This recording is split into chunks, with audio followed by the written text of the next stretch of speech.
Now, first thing I want to do is come over this NBA gambling scandal. And this is why I don't gamble, man. This is just why I don't do it. But I want to give a quick summary of what's going on and explain how it's going to impact 2K. Now, what I'm doing is looking at a summarized version on ChatGPT. All of the news articles have a bunch of ads popping up, and like they want me to give my email address. And I was just like, all right, I'm just ask AI to give me a rundown. But I will drop a link down low with the articles, with at least one of the articles that you can check it out. Probably just ESPN, so you could look through that one. I don't think they make you do anything, but I just needed a summarized version. But this is gotten a little bit crazy. This is insane. So I'm gonna read what ChatGPT says. It says, in October 2025, U.S. federal authorities unsealed indictments charging more than 30 people, including current NBA player Terry Rozier, head coach Chauncey Billups, and former player/coach Damon Jones, alleging participation in two gambling-related conspiracy. First one, a scheme involving insider information and manipulated game outcomes, especially like prop bets. A separate illegal poker/gambling ring tied to organized crime families like the Bonanos, Gambinos, and the Genovese families, in which Billups is accused of playing a role. So Billups is involved with both of these things, which is crazy. Now, that's pretty much the quick summary of it. Now I'm gonna go over the exact accusations. So Rozier is being accused of tipping off bettors he exit or underperformed, facilitating bets on his unders. And then there's Chauncey Billups involved with a mafia-linked scheme or rigged poker games. And then Damon Jones named in indictments as somebody who allegedly provided non-public player/injury/lineup info for betting purposes.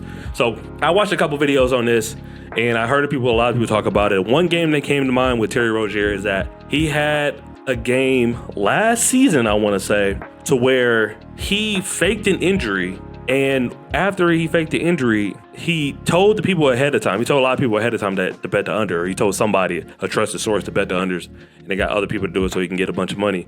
And the betting sites called it right away, like that day, which was insane. And I've seen a lot of people play the clips. I could probably find a clip and play it here for you. But I was like, yo, that's crazy. That's crazy. Like, and he gets trolled a lot for playing bad. So the fact that this is coming full circle is insane. Like, we seen all last year of people just trolling Terry Rozier, saying he must be trolling or he just that bad or he's got to have something going on when it comes to betting. And here we go. He got jammed up. And then with Chauncey Billups is a little more sinister, I think. It says allegedly involved in mafia-linked games. So I watched a few videos of this. I think Michael Francis, who's like a former mobster, explained it a little bit.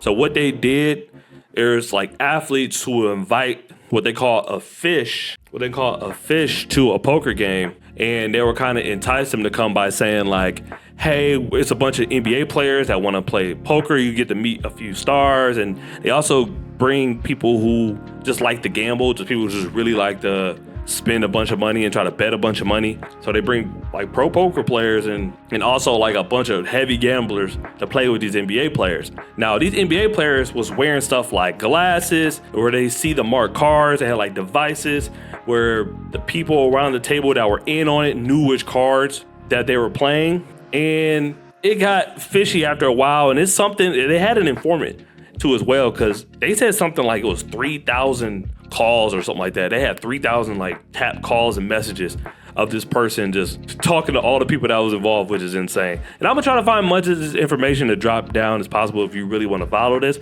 I just wanted to cover this quickly because it is big news and it's something that's been coming up in a lot of conversations. And I'm not really a big juicy gossip kind of guy, but I mean, it's crazy news and I gotta cover it, so gotta say something. And then Damon Jones, I think with him, he was telling people that like certain players were injured, so he was like letting people who bet like, hey, we think LeBron is sitting out tonight, so don't, or like bet the unders all on LeBron. I think it's like people who are like game to game or day to days that were popping up on prop bets or like whatever betting sites. He would just tell them like, hey, this person's gonna be hurt, or this person get limited minutes. They're on rest, or they're playing it back to back, so they're probably not gonna play them tonight. So he was giving a lot of those information, like insider trading type stuff with Damon Jones.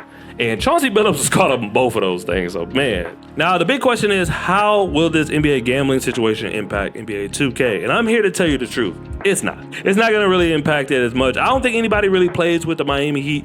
Terry Rozier is not a big guy that people like to use on the team. I think they'd rather use Tyler Hero. Now with the Blazers, when it comes to the Blazers playbook, I don't think will be any drastic changes. Also, I don't think there will be any big lineup changes. What you have to understand with a lot of pro sports is that either a GM or head coach, they kind of have a philosophy going into the season. And if something happens to that head coach, it's hard to kind of gear away from it. So Chauncey Billups being the head coach and him being there for a couple years, and him instilling certain principles into his players, a lot of this assistant coach they're gonna pretty much go along with the same messaging. So when it comes to NBA 2K, they're not gonna go away from any of the playbooks. So if you're a guy who runs a lot of plays like the Blazers playbook, I wouldn't worry about it. In terms of the real life game, you're gonna see a little more of the same when it comes to the Blazers. It's just that which of these assistant coaches are going to be good player coaches? Are they good X and O's guys? From a lineup standpoint, how are they going to adjust when Dame gets back? That's all still up in the air. And I don't know where Damon Jones was before this, so if you're worried about 2K in this aspect, you shouldn't be. I appreciate y'all for watching the entire video. Go ahead and give this next video a watch because I think you're going to enjoy it. Hit that like and subscribe button if you haven't already. And until next time, love y'all. Remember that.